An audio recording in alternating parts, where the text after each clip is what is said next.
Hi friends, నేను మీకు ఇవాళ ఒకటి చెప్దామని వీడియో చేయబోతున్నాను. ఇది మా ఫ్యామిలీలో జరిగే విషయం అన్నమాట. మనం డబ్బును చాలా జాగ్రత్తగా భద్రంగా దాచిపెట్టుకుంటాం. పొదుపుగా రూపాయి దాచిపెట్టుకుని దాన్ని దాచిపెట్టుకుంటాం. కానీ దాచిపెట్టినప్పుడు మనకి ఆ డబ్బు అనుభవించడానికి మన దగ్గరికి ఆ డబ్బు రాదు.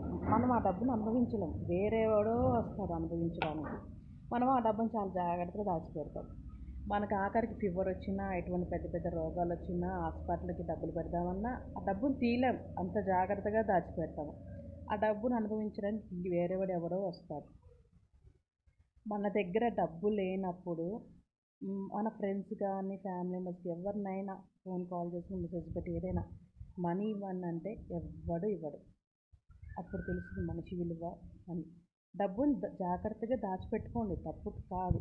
కానీ మన ఒంటి మీదకి రోగం వచ్చినప్పుడు, మనకి హెల్త్ బాగలేనప్పుడు మనీని అప్పుడే కదా ఖర్చు పెట్టాలి. అప్పుడు కూడా నువ్వు మనీ ఖర్చు పెట్టలేనప్పుడు ఇంకా నువ్వెందుకు కష్టపడ్డావు? దేనికోసం కష్టపడ్డావు?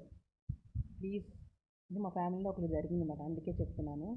మనీ ఎంత జాగ్రత్త దాచిపెట్టుకున్నా మనకి హెల్త్ ఇష్యూస్ వచ్చినప్పుడు ఆ మనీని ఖర్చు పెట్టండి. అది మనం పోయేటప్పుడు డబ్బు మన వెనకాల ఏం రాదు. మన ఆరోగ్యం కోసమే. మన ఆరోగ్యం ఉంటే కదా తర్వాతైనా కష్టపడగలము.